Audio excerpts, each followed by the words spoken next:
देखने को मिलेगी। उत्तर भारत में आपको बता दें ठंड का कहर देखने को मिलेगा। अगले 3 दिनों की अगर हम बात करें तो उत्तर भारत में कड़ाके की ठंड पड़ेगी।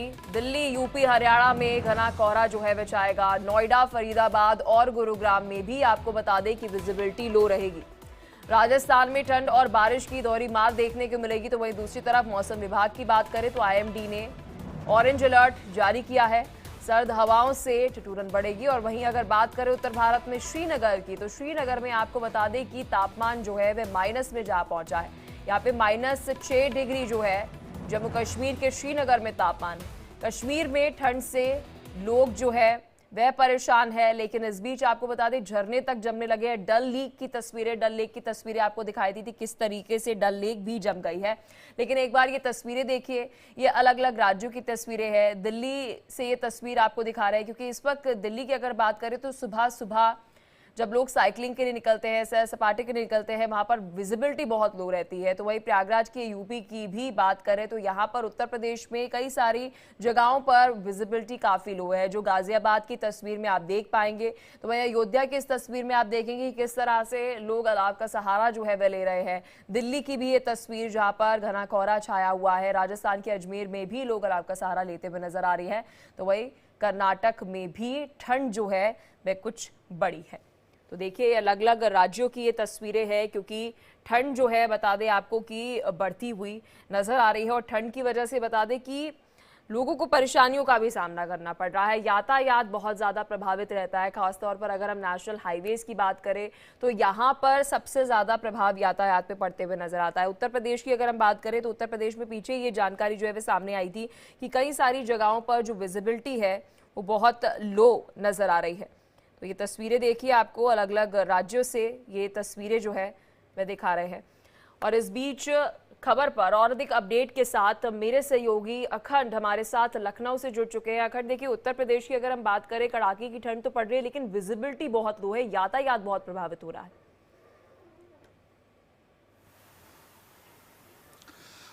जी बिल्कुल, कुछ इलाकों में ये ज़रूर है कि विजिबिलिटी काफ़ी कम हुई है और पछुआ हवाओं के चलने का दौर रुका है, तो ठंड में थोड़ी सी कमी ज़रूर महसूस की जा रही थी। लेकिन अगले 2-3 दिनों के अंदर 1 से 2 डिग्री टेम्परेचर और ज़्यादा नीचे जाने की बात कही जा रही है। और इसके अलावा एक और अभी मौसम विभाग की तरफ से एक जो भविष्यवाणी की गई है उसके मुताबिक ये है कि 26 तारीख के बाद 26 से 28 तारीख के बीच में बारिश भी हो सकती है। तो एक मौसम की आंख मिचौली जो है वो लगातार चल रही है। पूरे उत्तर प्रदेश की बात करते हैं, पौष माह चल रहा है और पूष माह की जो जिसको हम पूष माह भी कहते हैं, तो उसका आखिरी दौर चल रहा है। एक तरीके से आधा पूष माह बीत चुका है और उस दौर में आप समझिए कि ये जो स्थितियां हैं, पूष माह में अब तक भयंकर ठंड पड़ती थी लेकिन अभी तक ठंड का उस तरीके से देखा जाए तो अभी असर देखने को नहीं मिल रहा है। कोहरा ये ज़रूर है कि कुछ इलाकों में, चाहे वो पूर्वांचल हो या फिर पश्चिमी उत्तर प्रदेश, वहाँ थोड़ा बहुत कोहरा ज़रूर दिखना शुरू हुआ है। हालांकि इससे सबसे ज़्यादा जो असर आता है वो मटर की फलियों वाली जो सब्जियां होती हैं या दलहन होती है उन पे, या तिलहन होती है उन पे ज़्यादा असर आता है इसका। तो ये मौसम विभाग का जो अनुमान है कि ये जल्द जो बारिश होगी उसके बाद जो कोहरा है वो भी ज़्यादा घना होगा और बारिश के बाद फिर मौसम में और ज़्यादा ठंडी आएगी, तो फसल के लिए बेहतर हो जाएगा वो मौसम। लेकिन अभी का जो हालत है, जो मौसम है, वो बहुत ज़्यादा मुफीद नज़र नहीं आता ज़्यादातर इलाकों में। चूँकि मैदानी क्षेत्र है और मैदानी क्षेत्र में जब पानी या नमी ज़्यादा होती है तो फिर फसल ज़्यादा अच्छी होती है, तो ये अमूमन माना जाता है। तो ये इस बार का जो मौसम है ये ज़रूर है कि लखनऊ राजधानी जहाँ पे हम खड़े हैं जी, राजधानी लखनऊ में मौसम ये कहा जा सकता है कि गुलाबी मौसम चल रहा है। दिन थोड़ी गर्मी रह रही है और रात या शाम होते होते बिल्कुल। और अखंड दिल्ली में भी ऐसा ही देखने को मिल रहा है कि रात भर हम देखते हैं कड़ाके की ठंड होती है और जैसे जैसे दिन आगे बढ़ता है सुबह तो देखते हैं कि धूप की वजह से इतनी सर्दी महसूस नहीं होती। और अधिक अपडेट के साथ मौसम से जुड़ी मेरी सहयोगी मुक्ता हमारे साथ मध्य प्रदेश से जुड़ चुकी हैं। देखिए मुक्ता, यहाँ पर अगर उत्तर प्रदेश की बात करें तो रात में तो कड़ाके की ठंड रहती है और दिल्ली में भी ये देखने को मिल रहा है कि दिन में कुछ राहत जो है वो लोगों को मिलती है। अगर इस वक्त एमपी की बात करें तो वहां पर ठंड को लेकर क्या अपडेट? जी बिल्कुल बिल्कुल पलक, ऐसा ही जो है नजारा आप यहाँ मध्य प्रदेश में भी देख सकते हैं। अगर मैं भोपाल की बात करूं तो यहाँ पे ठंड बहुत रहती है। अगर हम शाम की बात करें, दिन छोटा हो गया है, अंधेरा जल्दी होता है, रात बहुत ठंड रहती है रात में, और सुबह के वक्त भी बहुत ठंड होती है। लेकिन दिन जैसे जैसे दिन चढ़ता है, पारा चढ़ता है, उतनी गर्मी होती जाती है। और इसका जो असर हो रहा है लोगों की सेहत पे हो रहा है, कि कई लोगों से जब बात होती तो बताते हैं कि वो बहुत ज्यादा उनको तकलीफ होती, तबीयत उनकी बिगड़ जाती है, हम्म। हरारत और बुखार के शिकार कई लोग हो रहे हैं। इसके कारण जो ठंडा गरम लगातार हो रहा है, कड़ाके की ठंड होती है सुबह और रात के वक्त, और शाम भी जो है वो ठंडा होता है। लेकिन दिन जो है उसमें बहुत तेज गर्मी हो रही है। पिछले 2-3 दिन से हम देख रहे हैं कि तेज गर्मी हो रही है। और मौसम विभाग की अगर माने तो 25 के बाद जो है एक बार फिर से जो है ठंड जो है वो बहुत बढ़ने वाला है। और चाहे सुबह हो या दिन हो या रात, ठंड का असर जो है वो 25 दिसंबर के बाद जो है बहुत ठंड आने वाली है। जी अकर्ण, यहाँ पर दिल्ली की बात करें तो शेल्टर होम्स की व्यवस्था जो है वह दिल्ली सरकार की तरफ से की गई है। लखनऊ की अगर हम बात करें, उत्तर प्रदेश की भी बात करें, तो शेल्टर होम्स को लेकर क्या कुछ अपडेट है? देखिए, यहाँ चूंकि राजधानी लखनऊ है तो जाहिर सी बात है यहाँ व्यवस्था बेहतर होनी चाहिए, वो दिख रही है। तमाम जगहों पे शेल्टर होम्स पहले से ही एक्टिव कर दिए गए हैं। लगातार जो नगर आयुक्त हैं, या फिर यूँ कह लिया जाए कि जो लखनऊ की मेयर हैं, वो लगातार इन सब चीज़ों पे मॉनिटरिंग कर रही हैं। मुख्यमंत्री का स्पष्ट निर्देश था सभी जिलाधिकारियों को, सभी जो नगर निकाय हैं उनके अध्यक्षों को, कि आप किसी भी तरीके से जो शेल्टर होम्स हैं उनको तुरंत से तुरंत एक्टिव किया जाए। ये लगभग 15-20 दिन पहले उन्होंने ये आदेश दिया था और उसका असर दिख रहा है। ज्यादातर इलाकों में, अगर उत्तर प्रदेश के ज्यादातर जो कि 17 महानगर हैं, अगर उन महानगरों की बात करते हैं तो सभी जगहों पे इस तरीके की बातें अब आ रही हैं कि हाँ, वहाँ पे शेल्टर होम्स प्रॉपर तरीके से एक्टिव हो गए हैं। जो डीएम हैं या फिर जो उच्चाधिकारी हैं शहर के, वो लगातार मॉनिटरिंग कर रहे हैं। वो कई बार खुद निकल जाते हैं, लोगों से बातचीत करते हैं, उनके तमाम विजुअल्स जो आ रहे हैं वो एक एहसास दिला रहा है कि हाँ, एक्टिव है मोड। लेकिन चूंकि अभी ठंड उस कदर नहीं पड़ रही है जिसको लेके बहुत ज्यादा तनाव की स्थिति हो या लोगों में बहुत ज्यादा डर हो, तो अभी थोड़ी राहत का समय भी है उनके पास। ये जरूर है कि अलाव की लेकिन पूरी व्यवस्था अखंड, करने के मैं लिए यहाँ सरकार की तरफ देखो से जो दिल्ली फंड से जारी तो होना होता है दिल्ली वो में फंड जारी विंटर हो चुका है। वेकेशन जो है उसकी शुरुआत हो चुकी है, और जैसे ही विंटर वेकेशन, सर्दियों की छुट्टी पड़ती है, तो जो पेरेंट्स होते हैं, माता पिता, वह चाहते हैं कि वह अब घूमने के लिए बच्चों को ले जाएं। और हाल फिलहाल में हमने देखा है कि उत्तर प्रदेश जो है वो टूरिज्म हब बनते हुए नजर आ रहा है। लेकिन यहाँ कोहरा, कहा जा रहा है कि 30 ऐसे जिले हैं जहां पर विजिबिलिटी बहुत खराब जो है वो रहने वाली है कुछ 3 दिनों के अंदर। तो उसको लेकर क्या कुछ तैयारी जो है वह प्रशासन की तरफ से, क्योंकि रोड एक्सीडेंट्स के अंदर बहुत ज्यादा इजाफा जो है वह इस लो विजिबिलिटी की वजह से हो रहा है।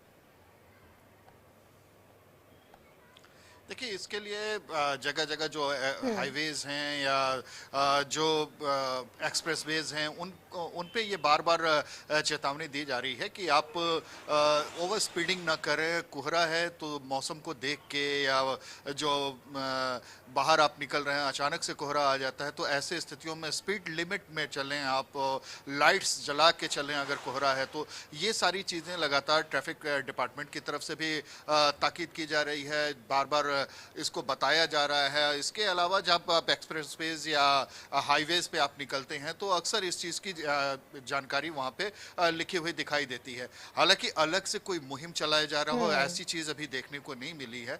ये ज़रूर है कि चूँकि 28 से 30 जिले ऐसे हैं जिनमें कोहरे की चपेट ज़्यादा है या कोहरा ज़्यादा घना होता जा रहा है, जिनके चलते उन इलाकों से गुजरने वाली ट्रेनें भी लेट हो रही हैं, जो सड़क यातायात है वो पूरी तरीके से बाधित होता नज़र आ रहा है।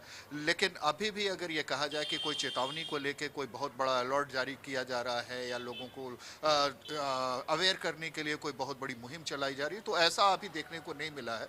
ये ज़रूर है कि ये स्वांतः लोगों को जो क्या कहते हैं, अपनी तरफ से जो तैयारी करनी होती है वो अपनी तरफ से तैयारी करने की बात होती है। जो सामान्य प्रक्रिया होती है, सामान्य तरीका होता है कि हाँ, आपको अवेयर कर दिया जा रहा है, आपको पता होना चाहिए, सड़क पे आप निकल निकल रहे हैं तो लाइट्स जला लेंगे जब बिल्कुल। और अखंड कहीं ना कहीं मुझे ऐसा लगता है कि अगर आप अपनी रोड ट्रिप जो है वो प्लान कर रहे हैं तो दिन के समय में करें तो वो ज्यादा बेहतर जो है रहेगा। मुक्ता, यही सवाल मेरा आपसे रहेगा, क्योंकि जैसे ही दिल्ली में हम देखते हैं कि सर्दी की छुट्टियां पड़ती हैं तो आस पड़ोस के राज्यों में बाय रोड जो है वो लोग जाना प्रेफर करते हैं। और इस बीच अगर मैं मध्य प्रदेश की बात करूं तो यहाँ पर भी हमने देखा कि पिछले कुछ सालों के अंदर टूरिज्म बहुत ज्यादा बढ़ते हुए नजर आया है, रिलीजियस टूरिज्म जो है बहुत ज्यादा बढ़ते हुए नजर आया है। तो प्रशासन की ठंड को लेकर टूरिस्ट के लिए क्या कुछ तैयारी है? जी बिल्कुल सही कहा। देखिए पलक, यहाँ पे रिलीजियस टूरिज्म जो है वो बहुत बढ़ गया है पिछले कई सालों में। और अब जो है न्यू ईयर आ रहा है, न्यू ईयर के समय जो उज्जैन है महाकाल के दर्शन के लिए भीड़ रहती है। उसके बाद उससे आगे हम जाएं तो ओमकारेश्वर है, और इधर पे अगर हम बात करें तो रीवा के तरफ में मैहर है। तो इन इलाकों में बहुत भीड़ बढ़ जाती है और उसको लेके प्रशासन जो है अपनी व्यवस्था भी करता है कि 1 तारीख को वहां पे अमूमन जो है लोग पहुंचते हैं। और चूंकि यहाँ पे जो यहाँ पे भी मध्य प्रदेश की अगर हम बात करें तो सुबह के समय जो कोहरा वो रहता ही है, तो यही एडवाइजरी रहती है कि आप सावधानी से चलें। अगर हो सके तो थोड़ा लेट शुरू करें रोड ट्रिप की। जैसे अगर हम बात कर रहे हैं तो भोपाल के आसपास मध्य प्रदेश में भी बहुत सारे ऐसे जो टूरिस्ट स्पॉट्स हैं जो लोग रोड ट्रिप के थ्रू ही जाते हैं। यहाँ ये टाइगर स्टेट के नाम पे जाना जाता है। यहाँ पे बहुत सारे नेशनल पार्क्स हैं। नेशनल पार्क्स जो है इस समय जो है वो फुल हो जाते हैं, क्योंकि ये जो क्रिसमस और न्यू ईयर के समय में जो छुट्टियां रहती हैं तो अधिकांश जो लोग हैं वो रोड के माध्यम से ही जाते हैं, अपनी अपनी गाड़ियों से जाते हैं। अगर हम बात करें तो यहाँ पे अभी मध्य प्रदेश में सबसे जो ठंडी जगह है वो है पचमढ़ी, जो एक बहुत ही फेवरेट टूरिस्ट डेस्टिनेशन है। केवल मध्य प्रदेश के ही लोग नहीं, पूरे देश से लोग वहां पे आते हैं। तो और पचमढ़ी जो लोग हैं भोपाल तक फ्लाई करते हैं और उसके बाद वहां से जो है बाय रोड ही जाते हैं। तो जाहिर तौर पे तो ये समय जो है चूंकि कोहरा है, बिल्कुल। हमारे साथ मुक्ता रजनीश भी दिल्ली से जुड़ गए, उनसे भी देश की राजधानी दिल्ली की क्या अपडेट है वो भी लेते हैं। रजनीश, देखिए यहाँ पर एमपी और यूपी की बात करें तो ठंड इतनी कड़ाके वाली तो नहीं देखने को मिल रही है, लेकिन जब हम दिल्ली की बात करें तो दिल्ली में ठंड भी देखने को मिल रहा है, कोहरा भी देखने को मिल रहा है और प्रदूषण भी देखने को मिल रहा है। देखिए बिल्कुल पलक, तीनों चीजें जिसका आपने जिक्र किया ये दिल्ली में भरपूर मात्रा में इस समय आपको मिल जाएगा। लेकिन इस समय सुबह के तकरीबन 11:15 का वक्त हो चुका है, धूप निकल गई है। तो जाहिर तौर पे कहीं ना कहीं दिल्ली वासियों को जो सुबह की ठंड थी उससे कहीं ना कहीं इस वक्त राहत मिलती नजर आ रही है। और लगातार जो जैसे जैसे वक्त बीत रहा है, जैसे जैसे टाइम जो है आगे बढ़ रहा है, वैसे वैसे दिल्ली में हल्की गर्माहट जो है वो महसूस हो रही है। तो लोगों को कहीं ना कहीं जो कपकपाने वाली जो ठंड है, जो सुबह की ठंड थी, उससे कहीं ना कहीं इस समय राहत मिल रही है। हालांकि अगर मैं बात करूं मौसम विभाग की बात करूं तो मौसम विभाग के मुताबिक आने वाले दिनों में ये ठंड जो है वो और ज्यादा बढ़ेगी, कोहरा बढ़ेगा, शीतलहर जो है वो बहुत ज्यादा बढ़ेगी, जिसका असर साफ तौर पे देखने को मिलेगा। और इसका असर जो साफ तौर पे जो दुपहिया चालक है, जो सड़कों पे दुपहिया वाहन जो चलाते हैं, उन पर साफ तौर पर शीतलहर का असर देखने को मिलता है। इस वक्त की अगर बात की जाए, हल्की ठंडी हवा जरूर दिल्ली में चल रही है, लेकिन लोगों के लिए ये जो है वो राहत भरी खबर है कि दिल्ली में धूप निकल गई है। तो धूप कहीं ना कहीं दिल्ली वासियों को एक राहत, बिल्कुल धूप बड़ी राहत जो है वो दिन में दे देती है। बहुत शुक्रिया रजनीश, बहुत शुक्रिया मुक्ता, बहुत शुक्रिया अखंड, आप तीनों ने मौसम से जुड़ी जानकारी जो है वह साझा की। तो देखिए दिल्ली में कड़ाके की ठंड और उत्तर भारत